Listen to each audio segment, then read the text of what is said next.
Good morning, मैं Vipin Kumar. Mathematics classes में class 8 के लिए चैप्टर नंबर 16 पैरेललोग्राम, इसका इंट्रोडक्शन पार्ट मैंने करा दिया है। अब जो पार्ट है इसका वो इसकी एक्सरसाइज है, exercise 16A chapter number 16। Introduction मैंने बता दिया था कि पैरेललोग्राम होता क्या है, इसकी अपोजिट साइड्स इक्वल और पैरेलल होती हैं। और उसके बाद उसके 4 टाइप्स भी थे पैरेललोग्राम के, एक रेक्टेंगल, स्क्वायर, रोम्बस और पैरेललोग्राम। क्वाड्रिलेटरल के 6 टाइप थे, उसमें काइट और एक और था जिसको बोलते हैं हम ट्रेपेजियम। तो वो 2 पैरेललोग्राम में कैटेगरी में नहीं आते हैं, पैरेललोग्राम में 4 ही आते हैं जो पैरेललोग्राम से बनते हैं। उसको बोलते हैं हम, एक तो पैरेललोग्राम, उसके बाद रोम्बस, रेक्टेंगल और स्क्वायर। तो आगे एक्सरसाइज शुरू करते हैं। उनकी प्रॉपर्टी भी मैंने बता दी थी आपको।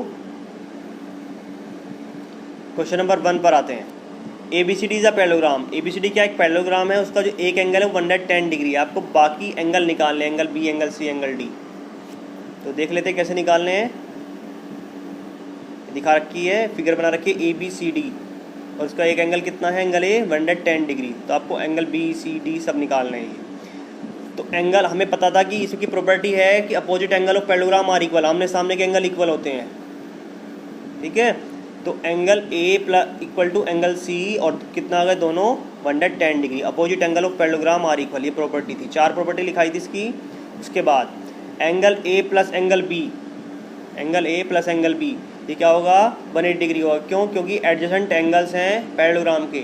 सम of adjacent angle of parallelogram is 180 degree. ये भी प्रॉपर्टी है कि सप्लीमेंट्री होते हैं ये।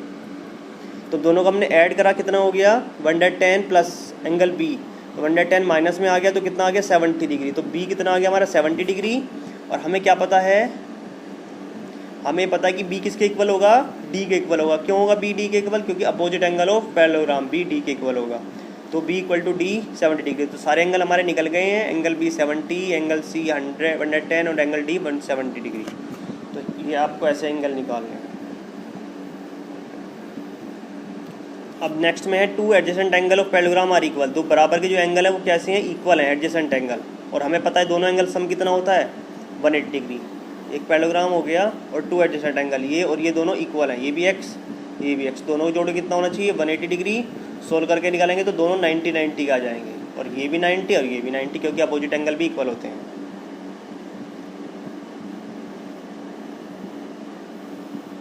क्वेश्चन नंबर 3 पर आते हैं। अब इसने बोला है कि 2 एडजेसेंट एंगल जो है वो 4:5 में है, रेशो में है। अगर ये 4 है तो ये कितना होगा 5 होगा। तो ratio of 2 adjacent angle are 4:5। जब रेशो दे रखा है तो रेशो कांस्टेंट कितना हो गया, x हो गया। तो ये एंगल हो गया angle A 4x, angle B 4x। ये इसके सामने 5x के सामने 5x और 4x के सामने 4x। और हमें पता है दोनों एडजेसेंट एंगल को ऐड करके कितना होता है 180 डिग्री। तो 4x plus 5x equal to 180 degree. Divide करा तो कितना आ गया x इक्वल टू 20 डिग्री। तो 20 से मल्टीप्लाई करी, 420 ज़ा 80 और 25 ज़ा 100। तो हमारा जो एंगल एक आया एंगल A और एंगल C दोनों इक्वल होंगे 80 डिग्री, और एंगल B और एंगल D इक्वल होंगे 100 डिग्री। और ये रूल जो रहेगा वो रहेगा opposite angle of parallelogram. Next आते हैं क्वेश्चन नंबर 5 पर। क्वेश्चन नंबर 4 देख लेते हैं एक बार। 4 में उसने फिर से 2 एंगल दे रखे हैं पैरेलल एडजेसेंट एंगल, दोनों को ऐड करके कितना होगा 180, और सोल्व करके आप x की वैल्यू निकाल लेंगे इजीली। क्वेश्चन नंबर 5 में आ रहा है the sum of 2 opposite angle of parallelogram is 130। Opposite angle का सम कितना है 130 है, आपको एंगल निकालना है।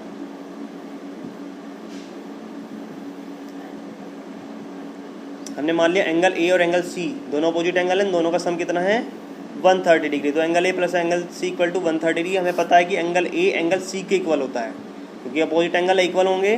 तो angle A equal to angle C, तो एंगल C की जगह भी हमने क्या लिख दिया, एंगल A लिख दिया। कितने एंगल A हो गए 2 एंगल A। 2 से हमने इसको डिवाइड कर दिया, 2 से डिवाइड कर 65 आ गया।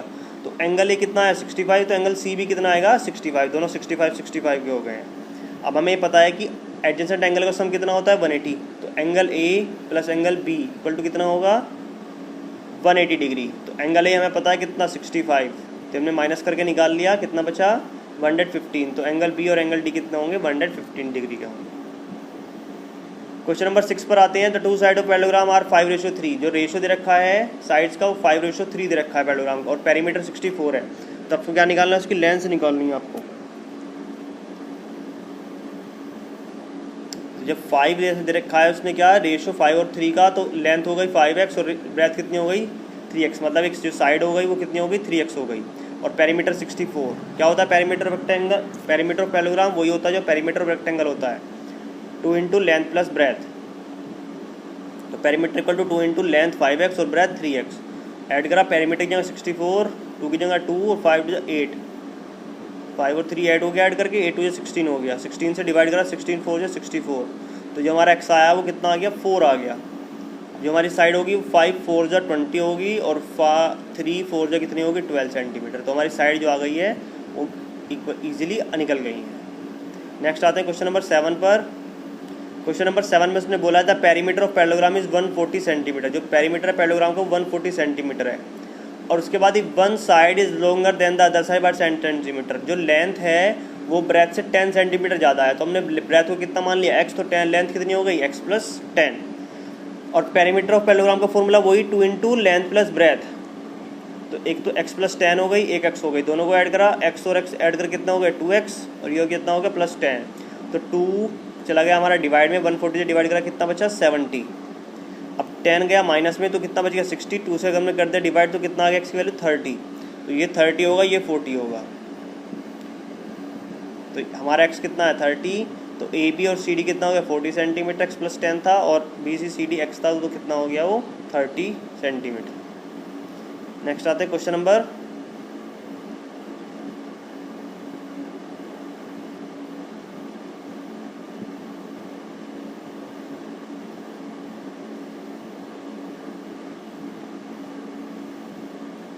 10 पर। क्वेश्चन जो बचा है हमारा क्वेश्चन नंबर 8 और 9, ये नहीं करोगे आप। क्वेश्चन नंबर 8 और 9 नहीं करने हैं, ये नेक्स्ट क्लास के हैं, क्लास 8 में यूज़ होंगे, तो आप इसको नहीं करोगे क्वेश्चंस को, ठीक है। क्वेश्चन नंबर 10 पर आते हैं। क्वेश्चन नंबर 10 से करने हैं the length of diagonal of a rhombus. ये रोम्बस गिवन है, उसकी जो डायगोनल्स है वो 16 सेंटीमीटर और 12 सेंटीमीटर गिवन है।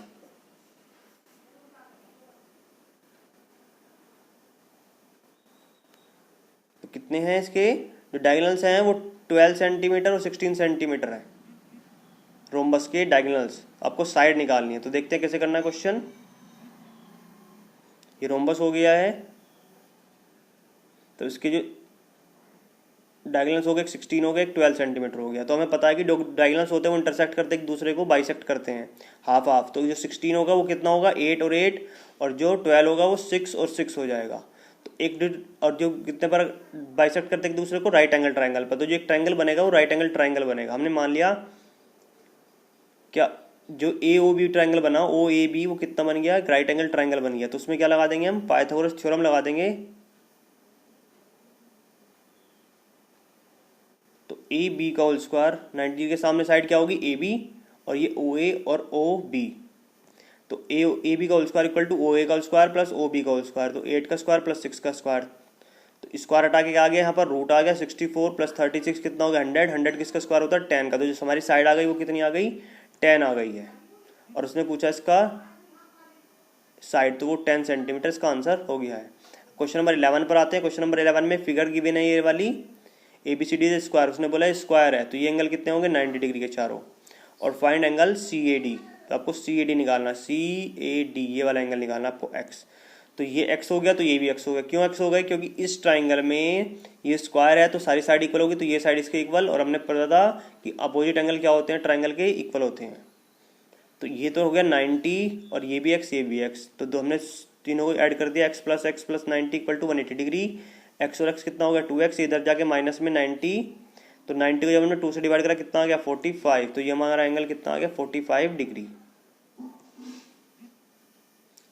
उसके बाद जो क्वेश्चन बचते हैं आपको इनके पैरेललोग्राम के नाम बताने हैं। द डायगोनल्स आर इक्वल, जिसके डायगोनल इक्वल होते हैं और एडजेसेंट साइड्स आर अनइक्वल, बराबर के साइड इक्वल नहीं होती है लेकिन डायगोनल इक्वल होते हैं, तो ये हो गया रेक्टेंगल। ऐसे आपको नाम बताने प्रॉपर्टी से। The diagonals are equal and adjacent sides are equal, diagonal भी इक्वल है और एडजेसेंट साइड भी इक्वल है, बराबर के साइड भी इक्वल है, स्क्वायर होता है। The diagonals are unequal, diagonals equal नहीं है लेकिन एडजेसेंट साइड्स इक्वल है, वो रोम्बस होता है। उसके डायगोनल्स तो इक्वल नहीं होते लेकिन एडजेसेंट साइड सब इक्वल होती हैं। उसके बाद all sides are equal and one is 60 degree. सारी साइड तो